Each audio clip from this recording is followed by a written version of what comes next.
Hi folks, Andy here, and welcome to book number 21 in my series of Richard Lehmann novels. It's extremely cold outside and I've got to go again, so I didn't think it'd make a difference to an Eskimo, or not really, for this video. I'll try and keep this one quite brief as well, because book number 21 I'm talking about is 1980, I think I've already said this, the 1981 novel The Woods Are Dark, which was Lehmann's second published novel. And the one that he actually blames for the death of his career in the States, owing to what he considered to be its dreadful cover art. Now, he actually talks about this book in his 1990 novel, The Stake, where his main character, who basically is him, goes on about how dreadful the green cover was of his second novel and how it ruins his career. He was talking, about a fictionalised character, but it's a fictionalised version of what really happened to him. And that book in question was The Woods Are Dark. Now, I've seen that green cover in a picture on Wikipedia. It's not great, but it's not awful. It's not up to the sort of Steve Chris quality of artwork. But I'm not sure that cover's responsible for the death of his career in the States. I think it was just a simple case of interest. There was a very different sort of interest in horror at that time in America compared to sort of like places like the UK, really. We had less choice, I think, and I think Lehmann's hard-hitting nature, I don't know, maybe it appealed to us sort of like stuck-up Brits, I'm not sure, but for whatever reason, I don't think the cover was too bad, and certainly the sort of mass-market paperback covers we got were fine. It wasn't the best cover art, it was fine.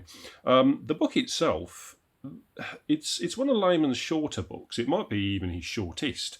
It's a simple story about a group of people that go to a remote woodland location, find a bit of a conspiracy amongst the locals and their relationship between these creatures called the Krolls. Fun fact, the gang from Endless Night, which we'll talk about at some point soon, called themselves the Krolls. They've modelled themselves after these characters. The Krolls are these creatures that live in the forest, and they basically eat people. And the townsfolk let any strangers that go through this area, they basically feed them to the Krolls.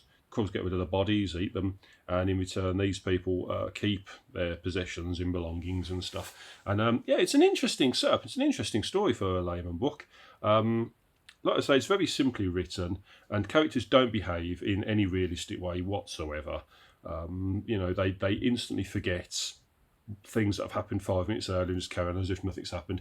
And we've also got a really weird sort of I won't say it's the main protagonist, but one of them. This guy, he's a member of this community, and he thinks nothing about, killing people and doing stuff and feeding people to these causes. He's been doing it for years.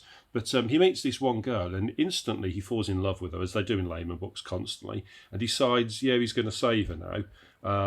And she also reciprocates that and falls instantly in love with him, despite the fact that he's literally just tied her to this tree and left her for dead 5 minutes earlier. And he's got a sordid history, but it just decides that's the moment that's going to change him. It's very, very weird. It's something that Lehmann did a lot. Characters don't just fall instantly in love. They forget horrific things that happened. Horrific things have no effect on them. They don't behave like real people, is what I'm trying to say. But you don't read a Lehmann book for characterisation. You read it for the pace and the action. And there's a lot of that.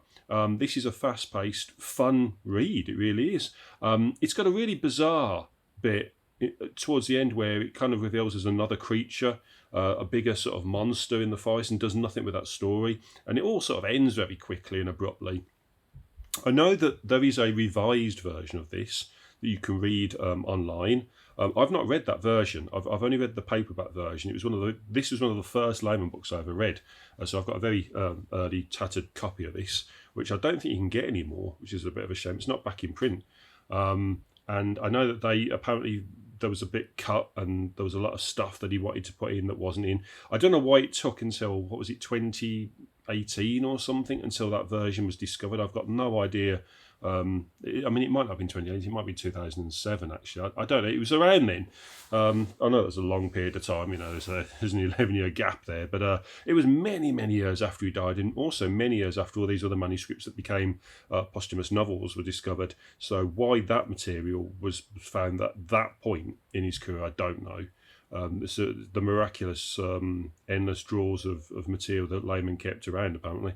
But I don't know if it's going to be a much better story, whether it's got more or less in. I've read and seen reviews where they criticise the story here, and it's missing pieces. And to be honest, I didn't really remember much about that. I haven't reread this one for a while. I'm going on memory of what I originally read, but it did stick out as just a reasonably fun read. It's nothing special.